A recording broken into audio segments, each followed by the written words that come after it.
Les forces aériennes et navales américaines ont frappé des dizaines de cibles Houthis au Yémen, incluant des missiles, des radars, des drones et des systèmes de défense antiaérienne. L'Iran fait face à un problème majeur au Yémen. Le gouvernement légitime du Yémen lance une offensive contre les rebelles Houthis pour reprendre les ports clés et réduire l'influence du groupe pro-iranien. Le Yémen reste plongé dans des crises politiques et militaires continues dans la péninsule arabique depuis 2014. Les Houthis yéménites étaient la force dominante dans le pays. Un coup d'État militaire contre le gouvernement légitime a porté les Houthis au pouvoir. Cependant, l'impact puissant des frappes aériennes américaines a gravement affaibli les Houthis, mandataires de l'Iran. Les résultats des frappes aériennes semblent avoir commencé à couper les artères logistiques des Houthis et à dégrader sévèrement leurs capacités. Cela crée une grande opportunité pour le gouvernement yéménite et les seigneurs de guerre anti-Houthis.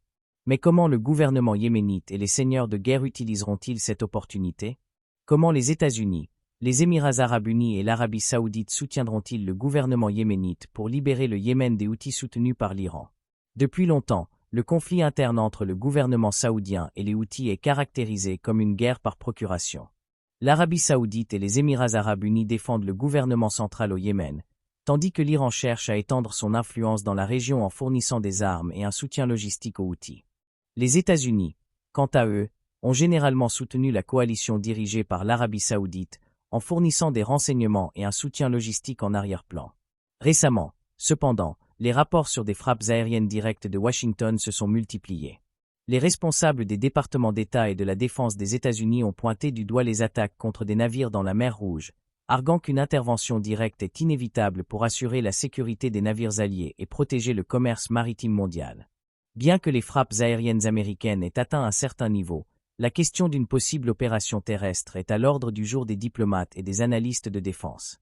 Les premiers signaux viennent de sources locales au Yémen. Certains ont porté la question aux médias, déclarant qu'ils s'attendent à une intervention terrestre des États-Unis. Dans ces rumeurs, il y a des allégations de planification conjointe avec l'armée officielle du Yémen. L'objectif est de faire s'effondrer complètement le contrôle territorial des Houthis et de libérer les villes stratégiques. Aujourd'hui, le Yémen, avec le soutien des États-Unis, planifie la plus grande offensive jamais vue contre les rebelles Houthis. Le gouvernement yéménite s'associe aux États-Unis et aux Émirats arabes unis pour mobiliser ses forces et en finir avec les Houthis une fois pour toutes. Le gouvernement yéménite serait en train de rassembler une grande armée en préparation d'une offensive terrestre soutenue par la puissance de feu et les renseignements américains contre le mouvement rebelle soutenu par l'Iran, qui a attaqué des navires commerciaux dans la mer Rouge. Des réunions ont eu lieu entre le conseil de direction du gouvernement yéménite en exil en Arabie saoudite et diverses factions pour planifier et coordonner la campagne contre les Houthis, qui ont pris le contrôle de la capitale Sanaa, des ports de la mer Rouge et des grandes villes depuis 2014. Au 24 avril 2025, des progrès semblent avoir été réalisés. Le président Rachid Mohamed Al-Ami a salué la large cohésion nationale et la préparation des forces unies à mener une guerre de libération contre les Houthis. Les Houthis constituent une menace permanente pour la paix et la sécurité internationale. Il a déclaré que le gouvernement yéménite pourrait mobiliser 80 000 soldats pour reprendre Hodeidah, le plus grand port de la mer Rouge et un centre logistique crucial pour les Houthis, ainsi que vital pour les civils yéménites. Ce serait, selon les rapports, la plus grande offensive jamais vue par le gouvernement yéménite.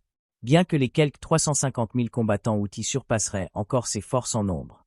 Un problème pour l'instant est que la coalition anti-Houthis présente des incohérences en matière de formation et d'équipement, certaines milices yéménites recevant un entraînement et un soutien des Émirats arabes unis et de l'Arabie saoudite, tandis que d'autres sont mal formées et n'ont pas accès à des équipements modernes.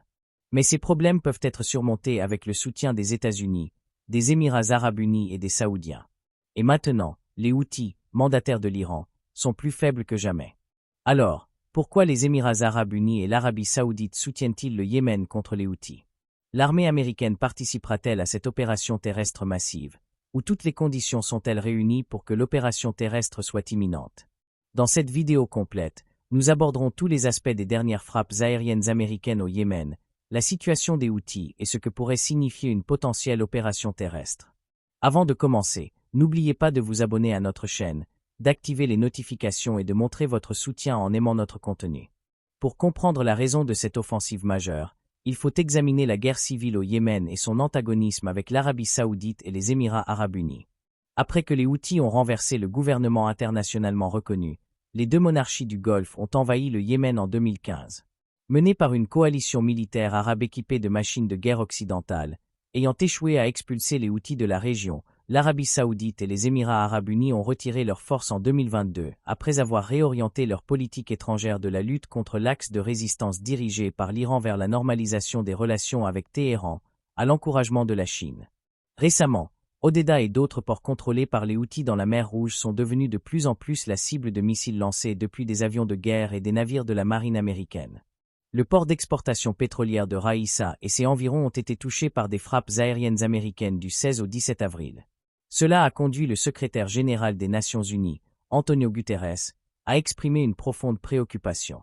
Le commandement central américain basé au Qatar, qui supervise les opérations militaires américaines dans la région, a déclaré que les frappes de Raïssa, comme celle de Hodeidah, visaient à affaiblir la base économique des Houthis.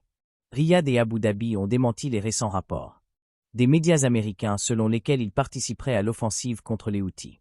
Mais Fatima Abu Al-Azhar, analyste principale au Washington Center for Yemen Studies, pense que l'Arabie saoudite et les Émirats arabes unis restent prudents pour l'instant, mais aucun ne souhaite voir une victoire des Houthis. Au lieu de cela, elle a déclaré qu'ils resteront en arrière-plan, fournissant juste assez de soutien pour influencer le résultat sans assumer la responsabilité des conséquences. Notant que l'Iran négocie avec les États-Unis sur son programme nucléaire, Al-Azhar a ajouté que le rôle de Téhéran dans le soutien aux Houthis restera asymétrique et inclura la logistique, la propagande et les armes, mais il surveille de près les signes d'une intervention excessive que le Golfe et les États-Unis pourraient exploiter. Jusqu'à présent, il n'y a eu aucune confirmation explicite de cela de la part du Pentagone ou de la Maison-Blanche, mais des signes sur le terrain pourraient poser les bases d'un mouvement plus large contre les Houthis au Yémen. Ce qui est frappant dans ce processus est l'érosion de la capacité de combat des Houthis. Les opérations chirurgicales précises de l'US Air Force et la pression de la marine américaine sur les Houthis sur le terrain épuisent grandement les munitions et les ressources humaines de l'organisation. La marine américaine, qui a lancé un bombardement intensif des cibles Houthis à la mi-mars après que le président américain Donald Trump a promis de détruire complètement les 350 000 Houthis, a récemment commencé à cibler les unités Houthis en première ligne combattant les forces du gouvernement yéménite en préparation d'une opération terrestre. Bien que les États-Unis aient jusqu'à présent généralement évité les opérations terrestres majeures, invoquant un risque élevé et une campagne prolongée sur le terrain, l'épuisement quasi total des ressources Houthis suggère qu'une offensive terrestre pourrait être relativement plus efficace. Ceux qui estiment que les États-Unis devraient lancer une opération terrestre contre les Houthis avancent bien sur des arguments de base. Les Houthis peuvent recourir à des tactiques de guérilla basées sur un terrain montagneux et accidenté.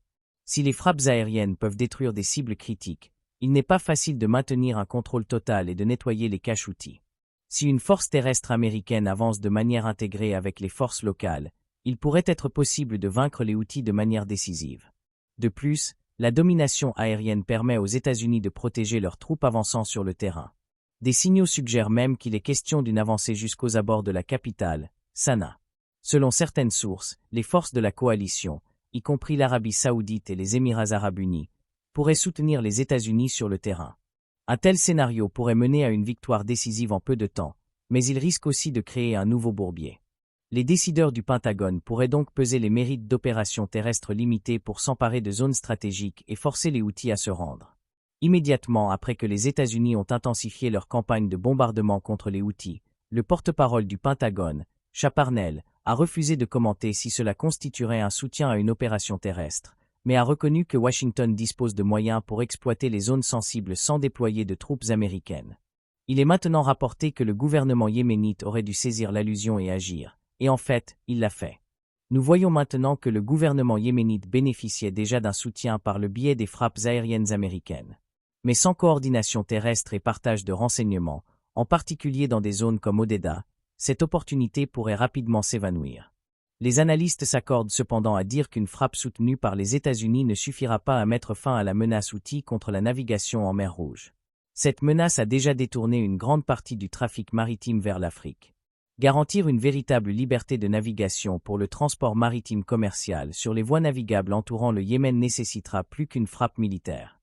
Une opération terrestre prolongée aggraverait la catastrophe humanitaire déjà dévastatrice au Yémen et pourrait même offrir une opportunité au Conseil de transition du Sud, soutenu par les Émirats arabes unis, de pousser pour l'autonomie dans le sud du Yémen tout en essayant de contenir les Houthis dans le nord. Ainsi, la perspective que les États-Unis tournent une nouvelle page et se lancent dans une opération terrestre à risque relativement minime pourrait à nouveau bouleverser l'équilibre des pouvoirs au Moyen-Orient. Les leçons des précédentes opérations terrestres américaines sont également importantes à cet égard. Depuis le début des années 2000 en Irak et en Afghanistan, Washington a appris à ses dépens à quel point les opérations terrestres peuvent être difficiles. Ces interventions, marquées par des milliers de victimes et des dépenses colossales sur de nombreuses années, ont créé un sentiment de lassitude dans la politique américaine. Cela a été l'un des facteurs qui ont empêché les États-Unis de lancer des invasions terrestres directes dans des crises comme la Syrie et la Libye. Cependant, l'affaiblissement sérieux des Houthis au Yémen conduit à une vision différente. Si la résistance Houthi a été brisée par des bombardements aériens, les États-Unis pourraient jouer un rôle limité mais critique dans une opération terrestre à grande échelle organisée par l'Arabie saoudite, les Émirats arabes unis et le gouvernement yéménite pour porter le coup final. Pour la Maison-Blanche, cela offre la possibilité d'une histoire d'opération terrestre réussie et de courte durée. Il y a bien sûr des facteurs de risque. Les Houthis disposent encore de bunkers souterrains importants, armés de drones, d'armes anti-chars et peut-être de tactiques de guérilla risquées. Si les troupes américaines et de la coalition entrent dans une guerre urbaine ou dans des zones montagneuses, ces lignes de front pourraient entraîner de très lourdes pertes. De plus, la perception d'une intervention étrangère pourrait en partie permettre aux Houthis d'être dépeints par les locaux comme un symbole de résistance nationale. Comme les expériences en Afghanistan et en Somalie, où la géographie est notoirement difficile, un gain à court terme peut se transformer en un bourbier majeur à long terme. De plus, si Téhéran intervient et arme secrètement davantage les Houthis, l'opération terrestre risque de se prolonger. Mais l'Iran peut-il fournir aux Houthis un soutien militaire suffisant? La première demande du groupe concerne des ressources militaires de base telles que des armes, des missiles et des drones. Les Houthis font face à une pénurie de missiles, de munitions et de ressources humaines depuis un certain temps, comme l'ont rapporté leurs propres organisations subsidiaires. L'augmentation des frappes aériennes, les flux de renseignements révélant l'emplacement des entrepôts et les opérations ciblées contre les commandants Houthis de haut rang réduisent la zone de contrôle du groupe. Le fait que la coalition et les États-Unis restent si déterminés rend difficile pour les Houthis de tenir la ligne de défense. Selon certaines allégations, les Houthis ont largement cessé d'essayer d'attaquer les navires en mer Rouge ces dernières semaines. Cela est dû au fait que leurs stocks de missiles à longue portée sont presque épuisés. De même, les mines sous-marines ou les bateaux chargés d'explosifs ne sont plus utilisés aussi activement qu'auparavant. Le signe le plus visible de cet affaiblissement est la perturbation des flux logistiques depuis l'Iran. Les patrouilles accrues de la marine américaine dans la mer d'Oman et le détroit de Bab el-Mandeb ont gravement entravé la contrebande d'armes par voie maritime. Des pièces de missiles et des munitions pour drones auraient été saisies sur plusieurs bateaux chargés d'armes. Cet isolement a neutralisé les routes de contrebande auxquelles les Houthis étaient habitués.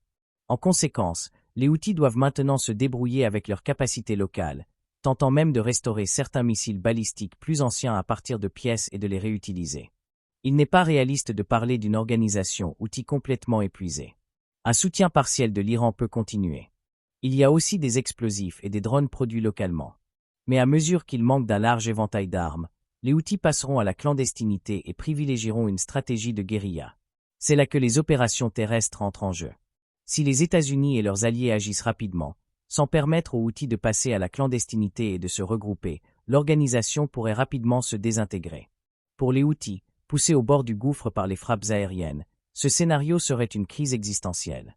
Alors, comment une éventuelle opération offensive terrestre fonctionnerait-elle et quelles en sont les phases? L'idée d'une opération terrestre américaine au Yémen ne sera bien sûr pas une décision soudaine. Habituellement, de telles étapes impliquent un long processus de préparation par Washington. Il planifie les organisations sur le terrain avec des renseignements et des alliés locaux, crée un réseau logistique et une chaîne d'approvisionnement, et justifie ses actions auprès des médias. Bien qu'il n'y ait pas eu d'annonce officielle jusqu'à présent, la rumeur dit que les États-Unis ont mis l'option d'une offensive terrestre limitée sur la table. Le plan impliquerait probablement une combinaison de forces spéciales, d'unités blindées et d'éléments locaux pour pénétrer rapidement les positions critiques des Houthis. L'objectif est de prendre les colonies stratégiques Houthis, les bases de missiles et les sanctuaires de leadership près de la capitale Sanaa dans un ultime effort pour eux le mouvement. Le défi clé sur le terrain est la structure tribale du Yémen et sa géographie montagneuse. Les Houthis sont capables de déployer et d'utiliser des tactiques de guérilla dans les cols de montagne où les forces militaires traditionnelles ne peuvent pas avancer facilement. Pendant une grande partie de l'offensive terrestre de l'Arabie saoudite depuis 2015, les Houthis n'ont pas cédé facilement. Cette fois, les États-Unis peuvent renverser la tendance avec une surveillance de haute technologie, des essaims de drones et une supériorité aérienne totale. Un soutien aérien simultané peut détruire instantanément les positions Houthis. De plus, à mesure que les lignes logistiques sont détruites par les bombardements, une défense à long terme pourrait ne pas être possible. De cette manière, les États-Unis estiment qu'ils peuvent se permettre une opération terrestre courte mais efficace. Mais quel serait exactement le rôle de l'Arabie saoudite et de la coalition régionale dans une telle opération terrestre?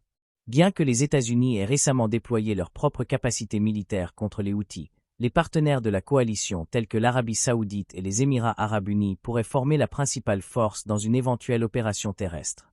Des rapports affirment que des troupes terrestres saoudiennes sont déjà déployées le long de la frontière avec le Yémen et ont été la cible d'attaques de missiles Houthis.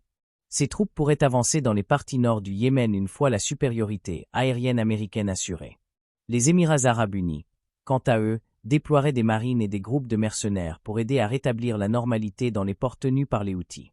Les États-Unis pourraient vouloir garantir le succès de l'opération en étant présents au centre de commandement et de contrôle sur le terrain dans un rôle consultatif ou de force spéciale. Par conséquent, une invasion terrestre américaine à grande échelle pourrait être limitée à un modèle dominé par des alliés et des forces spéciales, plutôt qu'un déploiement de masse à la manière de l'Irak. Une telle offensive terrestre repousserait les Houthis dans les montagnes du nord ou plus à l'intérieur des terres, où les forces de la coalition pourraient prendre le contrôle des villes. Mais il y a de nombreux groupes armés au Yémen. Différents éléments armés pourraient essayer de combler le vide que les forces américaines, saoudiennes ou émiraties rempliraient. Ce tumulte interne renforce l'argument selon lequel, même si les Houthis sont vaincus, il pourrait s'écouler de nombreuses années avant que le Yémen dans son ensemble ne soit stabilisé. Néanmoins, l'objectif principal des États-Unis pourrait être d'éliminer la menace Houthi en mer Rouge et de mettre fin à l'influence de l'Iran sur le Yémen. Une fois cela atteint, les États-Unis pourraient considérer qu'ils ont atteint leur objectif, même si un processus de paix détaillé n'a pas lieu dans le pays. En résumé, les frappes aériennes américaines au Yémen causent déjà de grandes difficultés aux Houthis. Avec leurs munitions et ressources logistiques épuisées, les Houthis ne sont plus en mesure de mener des attaques de missiles et de drones à longue portée aussi intensivement qu'auparavant. Cela a conduit à un équilibre des pouvoirs sans précédent dans la crise yéménite, qui stagne depuis des années. Du point de vue américain, il n'est pas surprenant de penser que si les Houthis sont si acculés, il est possible d'atteindre un nettoyage complet avec une opération terrestre. La puissance militaire des États-Unis est cruciale, en particulier pour l'issue finale que l'Arabie saoudite et les Émirats arabes unis attendent depuis des années. D'un autre côté, les risques d'une opération terrestre sont bien connus des expériences récentes des États-Unis, mais le potentiel militaire diminué attribué aux Houthis rend un scénario de résistance à grande échelle moins probable qu'auparavant. Il est donc probable que nous entendions des rapports sur une offensive terrestre conjointe au Yémen dans les semaines à venir. Même si les Houthis ripostent avec des tactiques de guérilla, le soutien aérien américain sera difficile à gérer à long terme. L'implication de l'Iran ou l'assistance de la Russie à l'organisation par différents canaux pourrait également entraver la stratégie américaine de diplomatie forte et de pression réelle sur le terrain. Si les États-Unis approuvent finalement une opération terrestre ciblant les Houthis, la question de savoir si cela mettra fin aux souffrances du peuple yéménite est une autre question à débattre. D'un côté, il y a le lourd tribut humanitaire de la guerre civile, et de l'autre, la sécurité des voies maritimes mondiales. Compte tenu de cela, les États-Unis pourraient mettre fin à l'épreuve des Houthis pour les citoyens yéménites avec une opération terrestre offensive. Cette opération empêcherait de facto le groupe de nuire davantage au Yémen. Alors, avec la perspective d'une offensive terrestre qui se profile, comment les Houthis se préparent-ils, et le groupe prend-il des mesures vers un accord? Il n'y a aucun signe clair de reddition ou de pourparlers de paix du côté des Houthis. Mais une incursion terrestre, en plus des frappes aériennes, pourrait forcer l'organisation à se désintégrer. Cependant, le Yémen, avec sa fragmentation politique et ethnique, est propice à la formation de nouveaux éléments armés, même après de tels coups. Certains experts disent que même si les Houthis sont vaincus, l'Iran pourrait continuer à être présent au Yémen avec de nouveaux groupes mandataires. En ce qui concerne les États-Unis, leur trafic maritime ne doit pas être menacé, leurs alliés régionaux doivent être protégés, et l'influence iranienne doit être contrée. Si une invasion terrestre a lieu, ils espèrent atteindre tous ces objectifs avec un résultat drastique. En analyse finale, les récentes frappes aériennes américaines contre les Houthis au Yémen sont passées d'un défi pour le groupe à un niveau d'usure et de décimation. Même avec l'utilisation de munitions guidées de précision pour éviter les pertes civiles à grande échelle, l'horreur totale de la guerre civile reste malheureusement présente. Maintenant, avec les Houthis au bord de la perte, la question de savoir si les États-Unis achèveront le travail avec une offensive terrestre majeure est devenue centrale dans l'agenda international. Si une opération terrestre devient réalité, il reste à voir combien de temps la capacité de résistance des Houthis durera. La tendance générale des opinions d'experts est que les Houthis déclinent rapidement en termes de puissance de feu et de morale, et qu'une offensive terrestre pourrait signifier la fin du groupe. Admettons que cela ne ramènerait pas nécessairement la paix dans tout le Yémen, mais ce serait certainement une étape critique pour les États-Unis dans la réalisation de leurs objectifs stratégiques et la sécurisation du corridor de la mer Rouge. Nous continuerons à suivre de près les nouveaux développements sur la scène yéménite et les scénarios possibles pour une opération terrestre. Merci d'avoir pris le temps de regarder cette vidéo. N'oubliez pas de vous abonner à notre chaîne, d'activer les notifications et d'aimer le contenu.